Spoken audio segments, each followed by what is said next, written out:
There's been so much popular pressure. It's almost like this popular uprising has taken place, demanding that we release the Peter Hitchens video. Here's the full video. We did have to stop and start the video for various reasons. There was a bunch of very enthusiastic children, for example.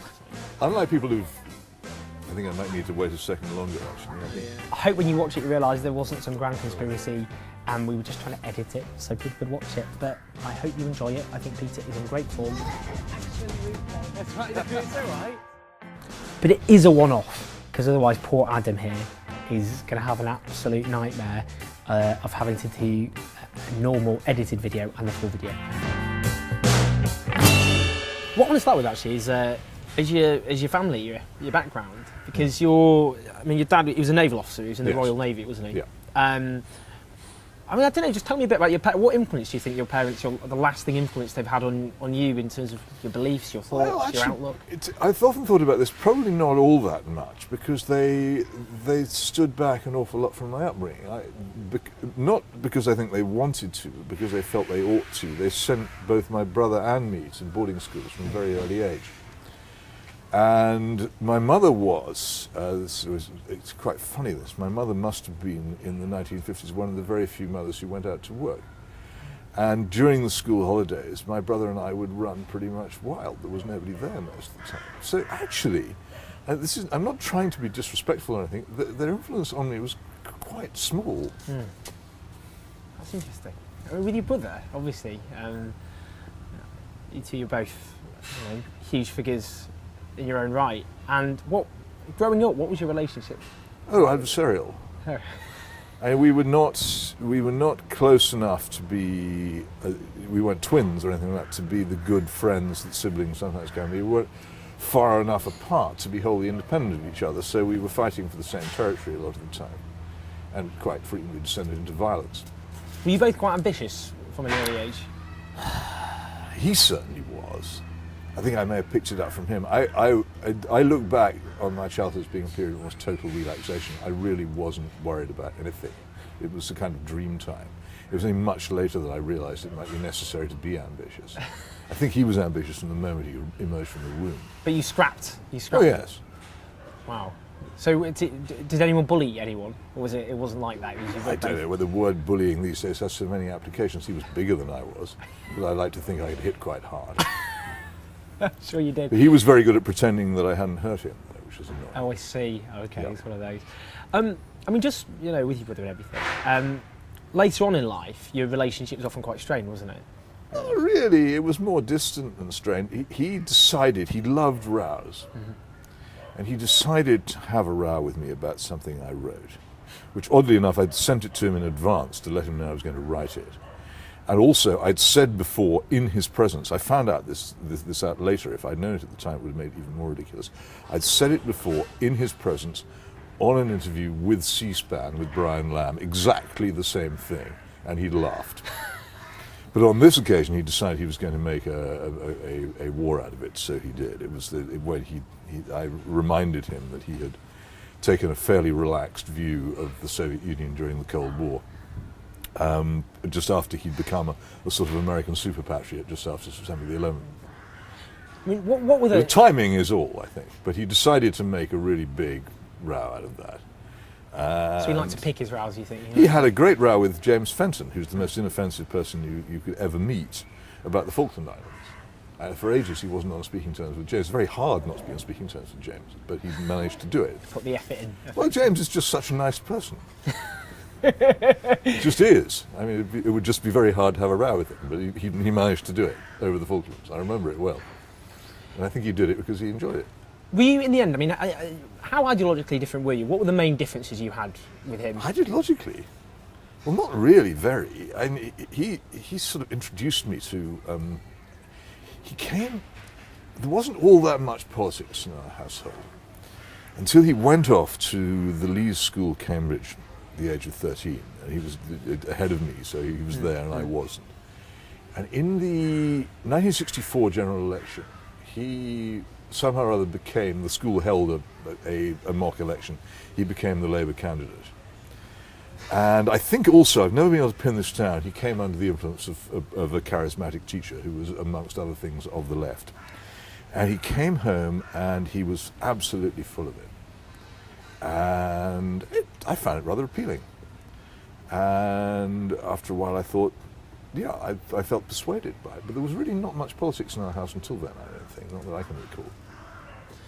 I mean, after he died, how did you fit, in terms of his followers, I suppose? Do you make a distinction between those, the way he's been portrayed and the brother you actually... No, the fanboys are impossible. They have absolutely no idea what kind of person he was.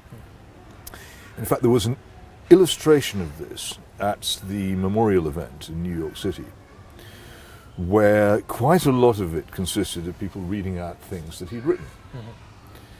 Now, I have to say that most of us there in the front rows, the sort of invited guests, were very familiar with these, and we thought it's nice to hear this again, but and we're being reminded of things that he said and wrote, which were good. But we didn't, even at the jokes, double up with laughter. But towards the back of the room, where the fans had come in, they were all hooting with laughter at these things, because they'd obviously never heard or read them before. They hadn't read his work. They didn't actually know. All they knew was, here was this person who had come along and given religion a kicking, which is what was really important to them about him, what made him a rock star in the United States. I've always thought the college generation in the US, brought up in religious homes, under the influence of pastors, going to church, then going to college, wanting to live a life of sex and drugs and rock and roll, and really being delighted to find an articulate, educated voice saying to them, that's okay, all your pastors are stupid, all the religious ideas you've been fed are bunkum, and what your parents have told you doesn't count for anything. And I think that's what did it. I only realized it when I went and did that dreadful debate with him at Grand Rapids, Michigan, where I expected to be in a small room with perhaps 150 people who were vaguely interested, and found myself in a huge converted church with 1,000 people who hated me. Oh, is that how it felt? Well, they did. They didn't hate me because of anything personal. They hated me because they'd come to see Christopher, and they couldn't work out what I was doing there. It was like going to see the big movie and finding you had to sit through a B picture for half an hour first. I felt their pain. I understood why it was they were annoyed, because as it dawned on me what was actually going on, that Christopher had become a rock star, I could see why it was my presence was completely superfluous. It must have felt surreal to you to be in a situation like that. You're with your brother, and you're there surrounded by his fan base who are very hostile to you. Well, they became more hostile to me as the more they knew who I was and what I thought, the more hostile they became. To begin with, it was just, what is this guy doing here? As the evening went on, it was, what is this guy doing here, and we hate him. Did you enjoy that to a degree, though? Did you kind of relish being... I didn't enjoy that evening at all, no, because I hadn't prepared for it. I'd come a long way. Yeah. I'd been actually quite enjoying the trip, and I'd been looking forward to the evening. I thought it would be quite humorous and relaxed.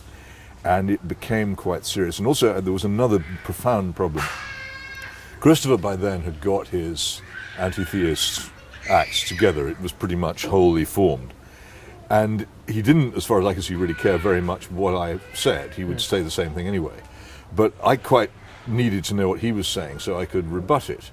But the sound system was such that I couldn't hear what he was saying. At one point I actually had to go down to the audience to try and pick it up. Oh, no. It was awful. People sometimes write to me and say, I really enjoyed that debate between you and your brother in Grand Rapids. Could you have enjoyed it? Oh, what a nightmare. It's awful. In terms of you, so, I mean, earlier on, what a lot of people don't know is for a while, because people see you now, right from the Mail on Sunday, someone on the right of politics, although we'll talk about that as well.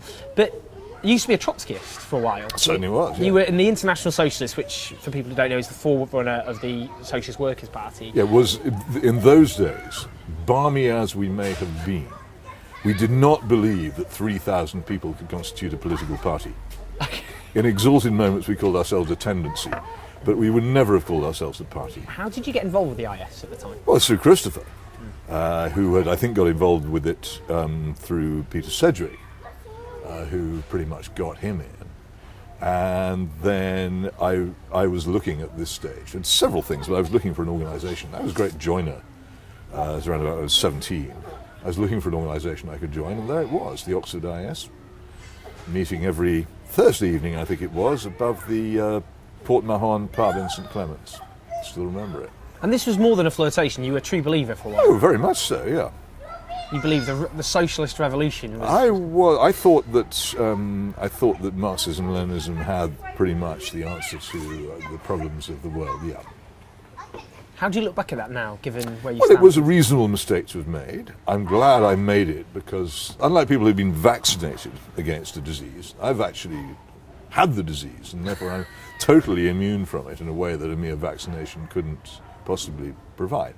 And Are you I'm glad of repulsed that. by those beliefs that you had then? Am I? Repulsed by what you believed in? I can't, you see, in all honesty, you can't pretend that you didn't do it.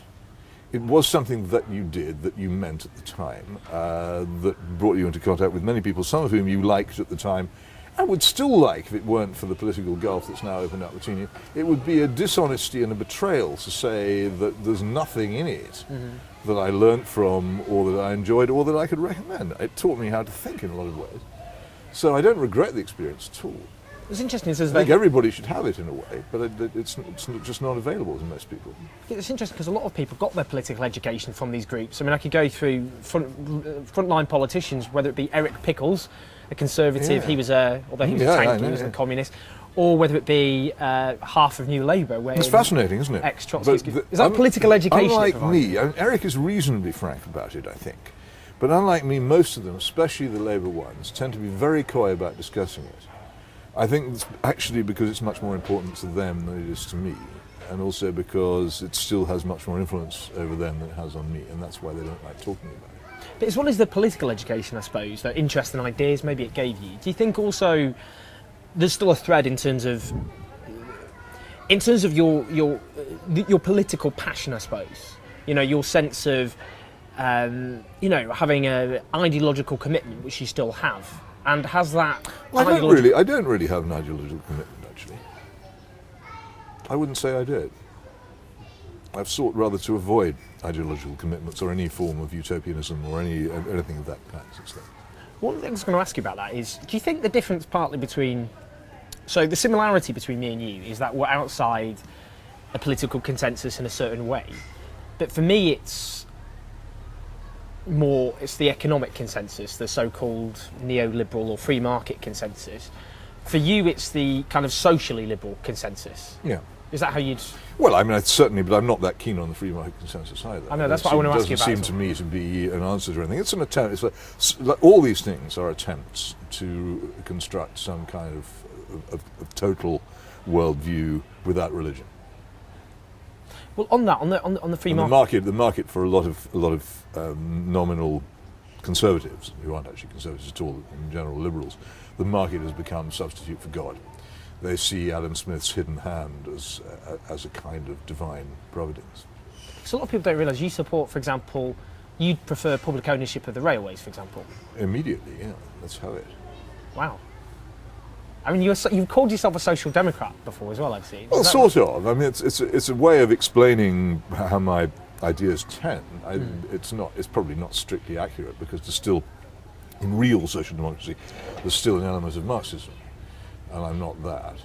But in terms of actually trying to work out how to organise a society sensibly, then obviously the intervention of the state in a lot of areas is essential. You can manage without it.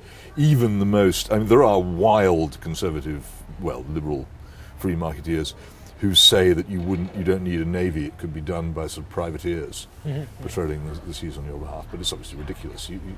Every state has to intervene in something. And once you've decided you must intervene by creating a navy, then you've pretty much sold the principle, haven't you? The state's obviously useful sometimes, in which case it can't be. You can't rule it out as being useful at any other time, except on pragmatic grounds. Before I go just to talk about some of your specific ideas, I suppose if I was going to come up, I mean, not just in terms of obviously the fact we both have, in some ways outside a political consensus of a sort. But I suppose a difference I think between me and you, and that's just what I partly want to explore, is in terms of my beliefs, I'm very optimistic. Kind of hope drives what I believe in. This You sense. poor thing. Well, this is what I want to talk to you about. You see, because I think, What a despite miserable life you must be. Despite, well, we'll see. You know, I'll have a life of disappointment, I'm sure. But you know, despite the fact the odds seem stacked against a lot of what I believe in, I still have this sense of things. You know, there is a sense that you know, history is the illusion of every era. It's temporary, it's transient, and it can change often quite dramatically. Yes, But certainly can do you that. seem very pessimistic about your beliefs. You seem, you know, a lot of the stuff you write about, you've got the passion for your beliefs, but you seem completely defeatist. You don't think... I relax. I realise that in the evening of my days, which I've now pretty much reached, I realise that I have. Daft. I realise that most of these struggles are futile, that they aren't, even where they succeed, and I hope to some extent that your utopia doesn't come about, because you will hate it more than anybody else. I'm does not a when utopian. when it arrives. Not a utopian. Okay, well, a mild utopia, it's a semi-utopia, whatever it is. I hope that your ideals aren't fulfilled, because you will be the person most disappointed in them. In what way? What do you mean? Well, because it will not work out the way you thought it would. And it's absolutely true that it's better to travel, hopefully, than to arrive at all these things. The actual practical application of the noblest idea turns out, at the very best, to be tedious, and at the worst, to be often very different from what you'd hoped for. Although I think the real utopians were the Thatcherites. They had a very ideological view of how society should be. Well, there's something in what you say, that though they adopted the utopian view to justify what they'd done already, I don't think many of them actually set out to do what Thatcherism was invented. They made it up as they went along. Before we go on to the other point, not just your pessimism, but you often, when you tweet your articles, you often refer to yourself as the hated Peter Hitchens. Yeah, well, it's quite funny, isn't it? I am. It is funny, but you're not. Is that how Well, you there are see people who yourself? hate me. Yeah, and I've written a small blog essay this week on why this is, which is that I'm not apologetic about being a moral and social conservative.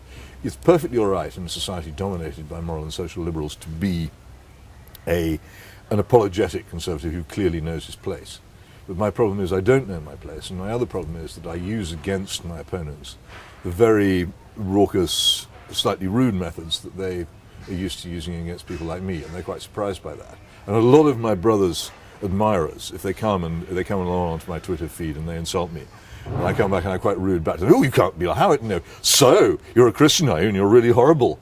And I say, yes, as a matter of fact, there is quite a lot of instance in the Gospel of Christ being fairly rude to his detractors. There's nothing new about that. But these are people who admired Christopher for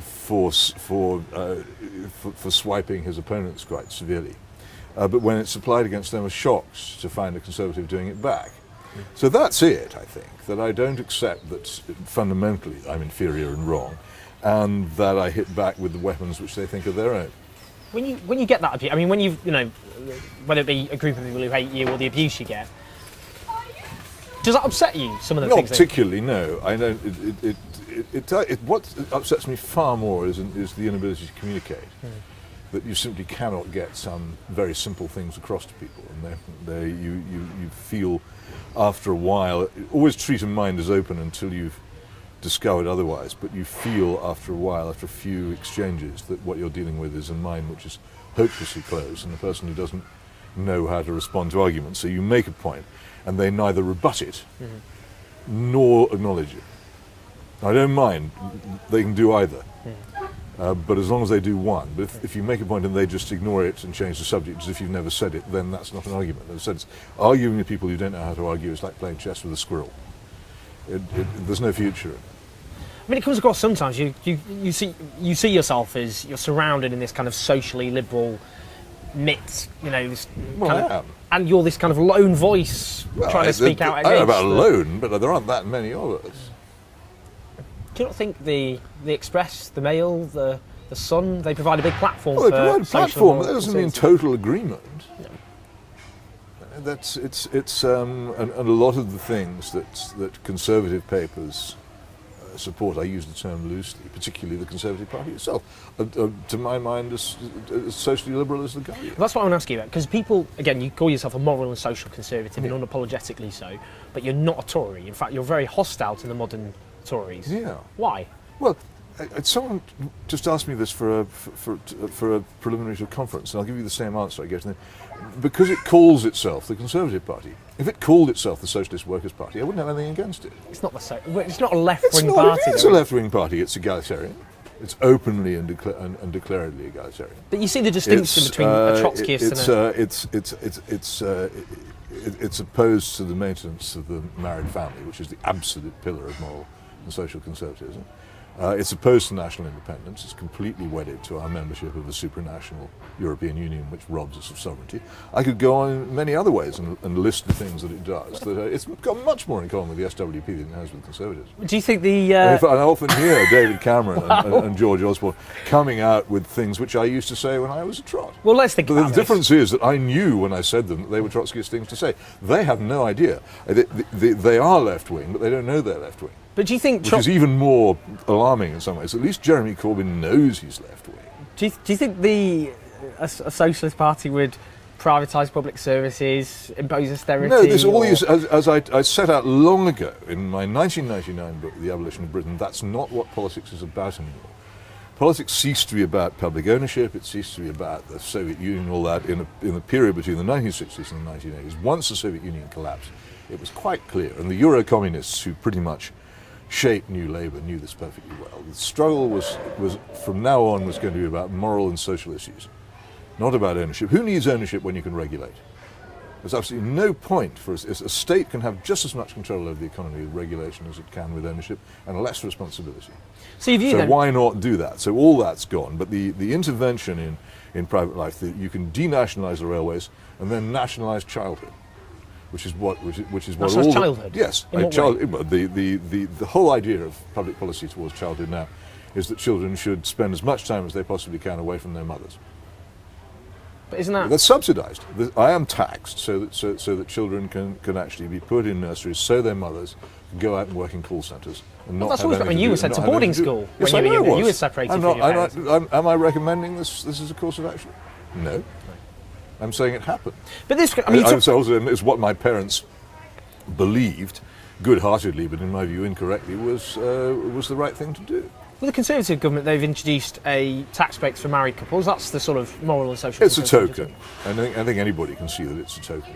It's a tiny sum of money. What actually needs to be done for marriage is to re-privilege it in far greater ways. The real blow struck at marriage was struck in all major Western societies in the 1960s by the introduction of what was in effect no-fault divorce, which means that, and once you've heard this summary you'll never ever be able to get out of your mind, it means that although two people may have sworn a solemn oath to stay together for the rest of their lives, if one of them decides that oath no longer counts and that one person is going to abandon the marriage, if the other one seeks to abide by his or her oath and to maintain the marriage and wants to stay in the home and keep the marriage together, the state will intervene up to and including dragging them out of the house with force and threatening them with prison to break up that private relationship. That's what I mean by the nationalisation of childhood and indeed the nationalisation of personal life. And there is absolutely no suggestion, there has been none since the 1960s in any major political party, that the introduction of that form of divorce was a mistake. But it's completely altered the relation between the state and the individual person. But surely with a relationship, look, it's tragic when relationships break apart, often. And, you know, when people get married, they intend in their minds. Yeah, they we can have that argument if you want, but you're missing the point I'm making if you want to argue about the rights, I'm just saying you rights can't and wrongs force a of it. couple I'm simply together, saying that here is a colossal alteration. Okay. In the relationship between the individual and the state, the relationship between the family and the state, the relationship between the child and the state and the child and the family. It is a huge social and moral revolution. And it's one which all the major political parties support, either by default or actively, and wish in some ways to take further.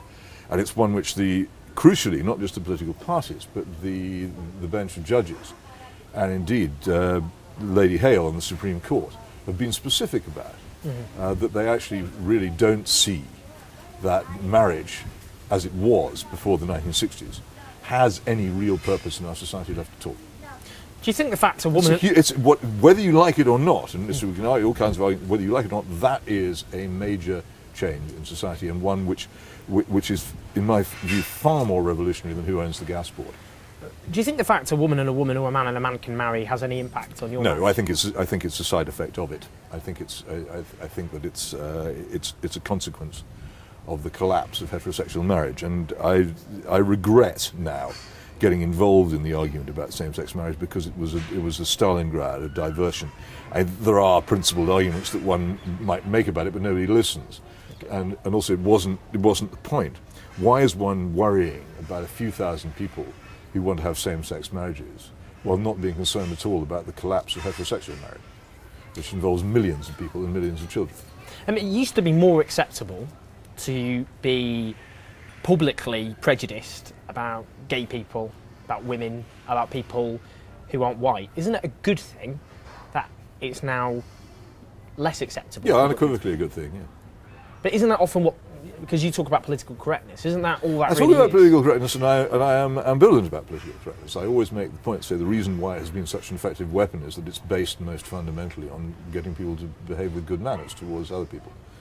And if it weren't for that, it wouldn't have had any impact at all. Mm-hmm. It's its other implications, where it moves into making certain things unsayable and therefore certain thoughts unthinkable, where it becomes a malign influence. But of course it's got positive and benevolent aspects, or it would never have got as far as it had. This is flitting, I just remembered though.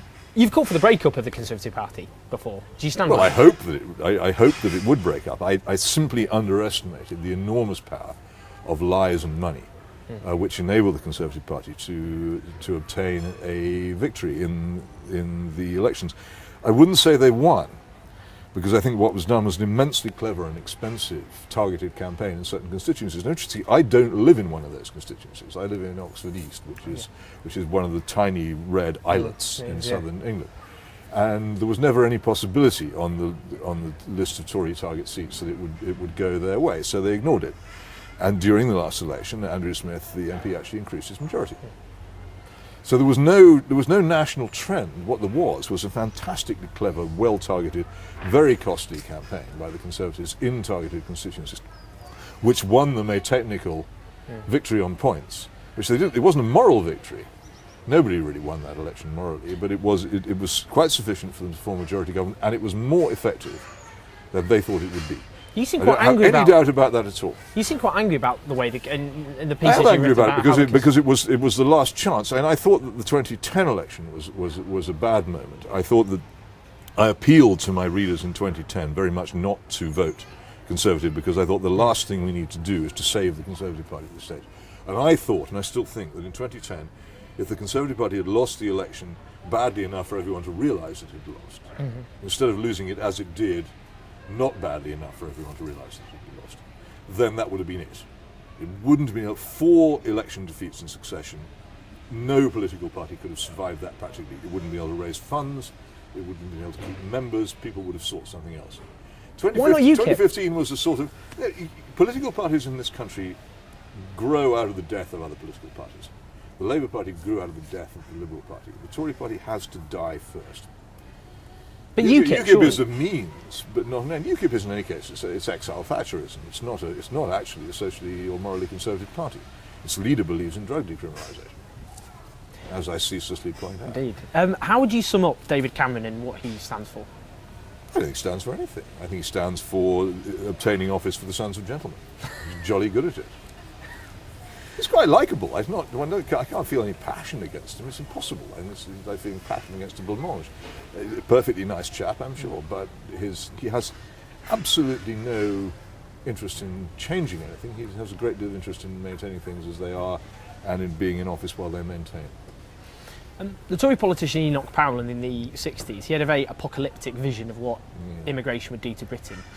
But if we look at Britain today, we've got some of the highest levels of mixed-race relationships on Earth, mixed-race children on the planet. In communities where there's higher levels of immigration, that tends to be where a party like UKIP does worse. They often do better in areas with very little immigration. Do you think immigration's been generally a good thing? Enoch Powell was a disaster for the whole discussion of the subject of immigration, because that speech was a disgrace. And it seems to me, no person of conscience can look at that speech and think that it should have been made, or that a decent person could have made it. I'm very much of the Enoch was wrong persuasion, and I regret enormously the speech was made, because it did have the piccaninnies and the excrement through the letterbox. It did have elements in it which were demagogic, and also which if some oaf had made it, then you could say, well, that's an oaf. But a man of the intellect of Enoch Powell could not make such a speech without being completely aware of what he was doing, and that's what makes it even more disgraceful. So it made it very, very difficult ever afterwards for anybody to argue that case without being accused of following the same, essentially, in my view, careerist path, trying to gain office on the basis of whipping up I won't say hysteria, but a feeling. So, as for the rest of it, I think that although there are undoubted problems and there are solitudes facing each other. I mean, the intermarriage is great, but if you go to places like Bradford, what you will find is not integration, but you will find two solitudes with their backs more or less turned upon each other, not in a hostile way, but in a... Parallel lines, much as the French Canadians and the Anglo-Canadians don't really talk to each other. They don't know each other.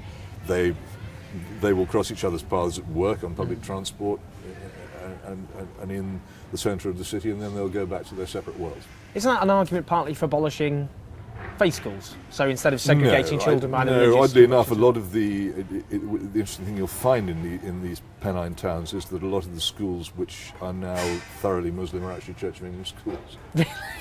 So, okay. No, I mean, you can have an argument about faith schools, but that, I don't think, would play much part in it. You used to be a non-believer.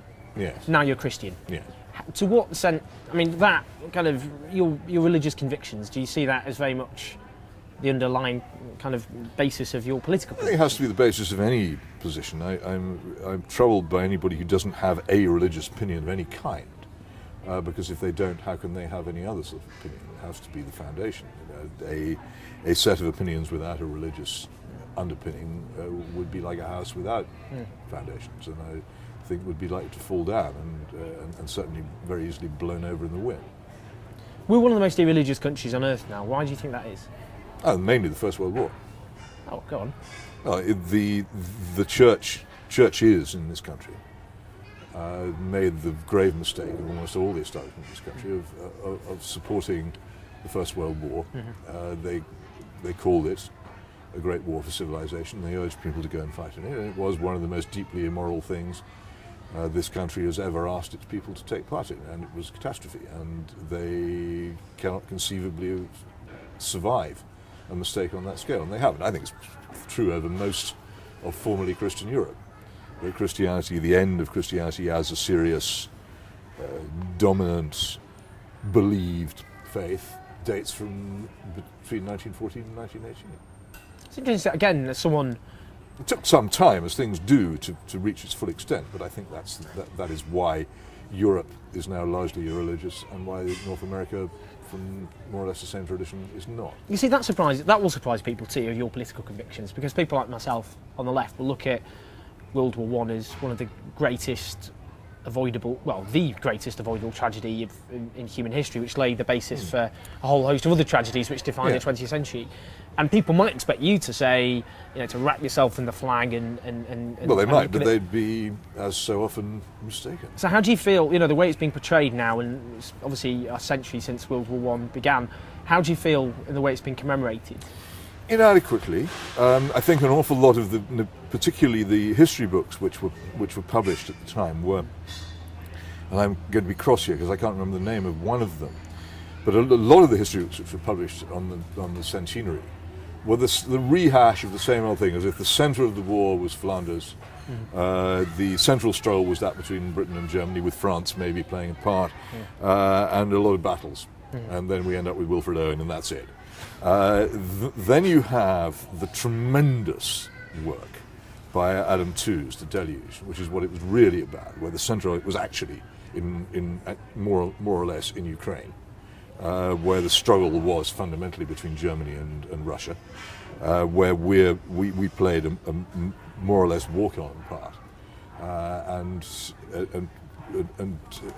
need not, in my view, even have got in, and were at the end of it effectively defeated. And the great paradox is a lot of people believe, wrongly as it happens, that we went to war because of a German naval threat, because our naval supremacy was threatened by Germany. At the end of the First World War, we conceded to the United States, which is supposedly our ally, the very naval supremacy we'd supposedly gone to war to protect. That was the end of it. And we lost the war to the United States, who were our ally for the last quarter of it. The Twos is just fantastic. It's proper history. It's pure mountaineer history. As you read it, you will learn hundreds of things you never knew or never fully understood about the First World War. If people read that, then they wouldn't look back on it quite so so much sentimentality. The other book, and I'm trying to remember the name of it, but I can't, and I should have come prepared for this, is a very good brief book about the real argument in the cabinet about whether we should join the war, demonstrating the more or less total irrelevance of the Belgian neutrality treaty, which was not actually a proper pretext for war, and the absolute correctness of people such as John Burns and John Morley in the cabinet, who argued against it, and the way in which Churchill and Grey more or less made the war a fait accompli before it was possible for the cabinet to stop it.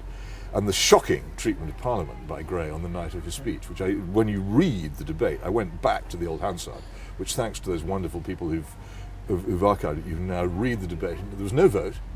It was basically a railroading of Parliament by shockingly unscrupulous, and almost comparable to the way in which we were railroaded into the Iraq War, rushed and hurried into a war in which we had no real part. Really shocking. And why a patriot should be in favour of a war which bankrupted this country, which destroyed its naval supremacy, and which turned it forever afterwards into a debtor and client nation, I can't see. And laid the foundations, of course, for the calamity of World War II as well. Well, World War II was simply the second half.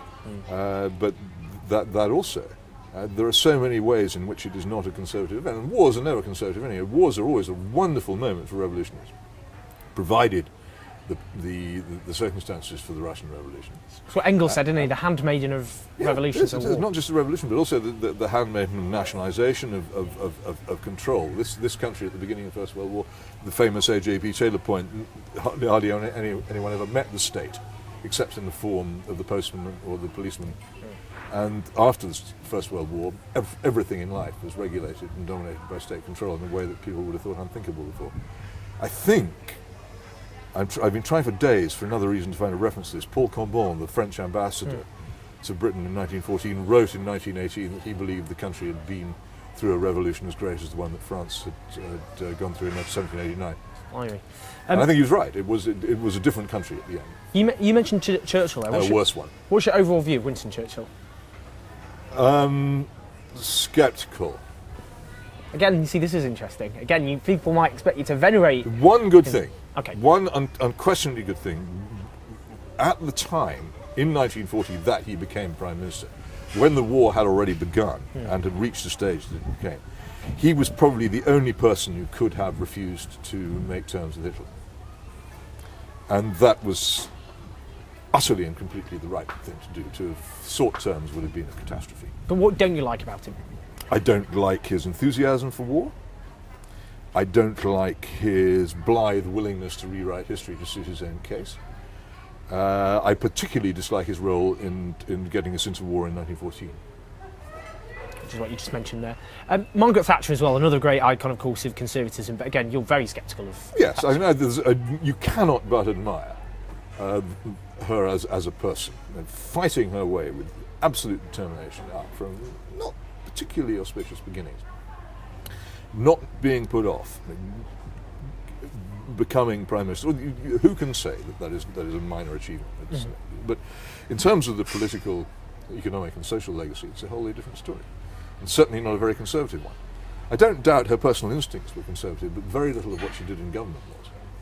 Well, it's interesting you talk about moral and social conservatism, because arguably one of the legacies of Thatcherism was to accelerate, for example, in terms of, if you look what happened at that period in terms of marriage breakups, the rise of... completely. But I don't know whether it's teenage pregnancies... There's a continuum.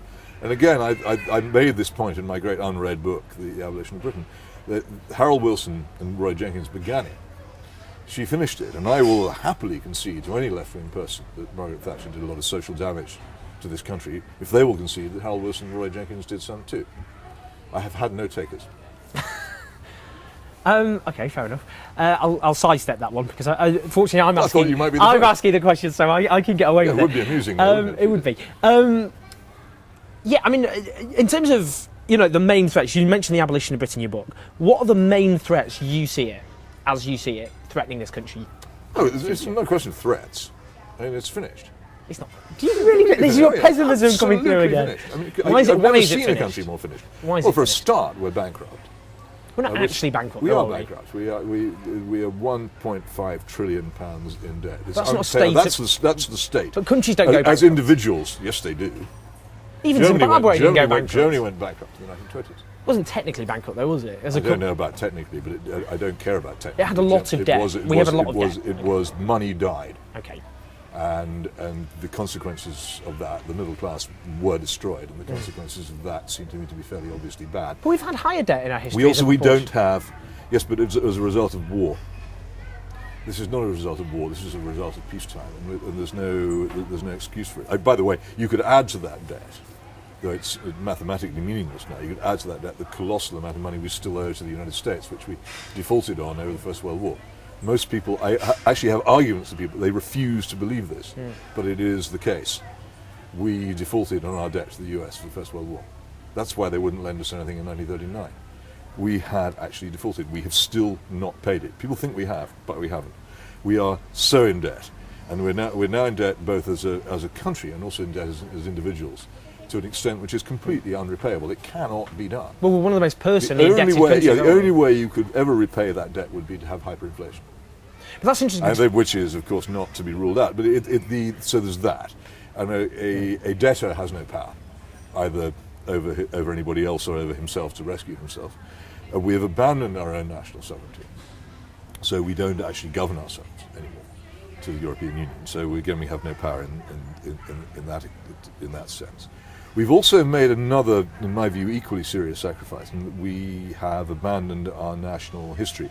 So most people no longer know what it actually means to be British or English. It's gone. They have absolutely no idea of how this became about. We actually have a Prime Minister who can't translate Magna Carta and who's never heard of the Bill of Rights. But just for example, I know if I talk to people about the Civil War, I've talked to quite bright people in schools and universities. They know nothing. I had a conversation. I won't say who this was with somebody who I believed that they had studied GCSE history and didn't know which side Cromwell was on in the Civil War. We don't know anything about our past. We are amnesiacs, and an amnesiac is if you woke up in the hospital not knowing who you were, you'd be everybody's victim, wouldn't you? But do you think that there's nobody you couldn't be fooled by? I mean, this is what we are. We can be fooled. We can be fooled by politicians so easily, and they come along and they fool us over Iraq. And a few years later, they try and do the same to us over Ukraine. There was a serious attempt to get us into a kind of war footing with Russia over Ukraine. Exactly the same methods used, and everybody fell for it. Not everybody. Almost the same people. The same the same people who fell for Iraq fell for that, and they very nearly fell for Syria as well. And most people still believe that we should have. And a lot of people, I should put this in the British media. Still believe that we were wrong to stay out of Syria. Yeah. And then there's Libya. Many as people. Well. The Libyan catastrophe remains unexamined. You're on about Chilcot. Okay, I'd love to have the Chilcot report published, but I'd really like to see somebody compiling a report on the catastrophic intervention in Libya. It's rarely spoken about, isn't it? The consequences. And it was just as disastrous. It is the principal cause of what is now happening in the Mediterranean. And just that point about history, I mean, that includes remembering certainly our great history of people struggling against authority, the levelers, the Chartists, the suffragettes. A huge part of our history, and it's one of the reasons why the government very nearly got away with identity cards, very nearly got away with immensely long periods of pre-trial detention, and has got rid of the law of the rule against double jeopardy, and has got rid of the right of silence. Unbelievable in a country with such a history. These things have happened, and in many cases been done by supposedly conservative persons. A couple of other once you've robbed yourself of or been robbed of your history, that's the kind of thing that happens to you all the time. People can constantly reach into your wallet or your handbag and take everything else you've got. Because you don't remember the great tradition. You don't know what it matters. You're like someone wandering the streets of of Peking, asking people, is this note worth anything? Is this enough for a cup of coffee? They might be nice. They might, on the other hand, take a £20 note for your cup of take coffee. liberties with even more. Yeah. If you don't know anything, you are a child, and we are nationally we're a child. So with all those things, bankrupt, non-sovereign, robbed of our culture and our past, we have no power to save ourselves. The next proper history of this country will be written in Chinese. A couple of other things. Jeremy Corbyn is Corbyn. obviously standing to leave the Labour Party. He's unexpectedly gone from, 200 to 1 to being the front runner. This is very funny, isn't it? What's happened, in your opinion? What's this phenomenon? I mean, he's doing these meetings all over the country, thousands of people, all very enthused from all sorts of different backgrounds. I think it's. It could have all kinds of unpredictable consequences partly because of the extreme vulnerability of our economic supposed recovery, but leaving that out of it, I think it's an awful lot of people sick of being told what to do, and I also think it's because of the observable fact that the Blairite project originated in the kitchens and pantries of Euro-communism has now been taken over by the Conservative Party, and therefore has no need of the Labour Party to continue it. The Labour Party has been freed of its need to be Blairite anymore. So it's left a vacuum. So it's in some ways it's a sort of spasm of, okay, all right then, we're free at last, we can do this, and then as all the Blairite media and the David Miliband's and the Peter Mandelsons come crowding in to say, don't do this. The impulse to say, well, if he says don't do it, that's absolutely what I must do, just grows stronger and stronger, doesn't it? They become the campaign managers. It's a very managers. good demonstration that we still have a strong national sense of humour. Do you think he could do unexpectedly well if he does become leader? Who knows? It would be unexpected if he did. I mean, that's the whole thing. I don't know. Most conventional wisdom about everything is wrong, so don't rule it out. And for all we know, he has tremendously hidden debts. I don't see any sign of it so far, but you never know. He's a full-time. They are, of course, hidden debts by their nature are hidden. Well, I think he's probably genuinely one of the nicest people I've met. I've never met him. I don't imagine he'd be keen to meet me. I don't know. He's very open-minded. I think he dwells in that left-wing world where virtue is actually established by opinions, and I would be an unvirtuous I'm not person. sure that's true. He's actually I'm very not genuine. sure, but I would be unsurprised. Some people on the left are like that. Some people definitely are, and they don't want to, have these sorts of discussions or conversations. I don't think he's like that. Some are. They're purists, and they like to think of people like you as evil, bad. You never know. I think it's possible. Anyway, we haven't met. It's probably a bit late now. Finally, do you have any optimism whatsoever about the future of Britain and what it can become? No. Why? Why should I? I mean, ridiculous. I mean, if I turn out to be wrong, it'll be a pleasant surprise. If I turn out to be right, I'll be prepared for it. Isn't that unpatriotic in a weird way? That's why. I mean, I don't think lying to yourself would ever be patriotic. But surely, throughout history, regardless, we want very different outcomes in terms of what society would look like. But people throughout our history, surely the lesson of this country is people fought what seemed like insurmountable odds and overcame them. The lesson of history is that civilizations which don't defend themselves disappear. Do you think we're going to go the way of the Roman Empire? I don't know about the Roman Empire. I don't know what way we're going to go. I mean, you look, for instance, at Eastern and Central Europe, all kinds of places which used to be major powers are now forgotten. I think we've had a good long run at it, but the past century we've made a very big pig's ear of it, and I think we're pretty much bound to pay the price. But what would that price be? I don't know exactly. I'm not a prophet. But I don't think, as I say, I think that all the tendencies, particularly the underlying economic ones and the moral ones and the ability to control our own destiny, they all point the same way. So pretty bleak. Yeah. But as it happens, it's still in between the crisis and the catastrophe. We may as well have a glass of champagne. But it is not. I can't do that. I'll be called a champagne socialist, but you feel free. I don't suppose that's really much of an insult anymore, is it? I thought it was the Tories who weren't allowed to drink champagne. Maybe not. I don't know. I've had That's worse. George Osborne's rule. Look, it's been an absolute pleasure. You're a gentleman Likewise. as ever. So great to see you, Peter. Good to see you.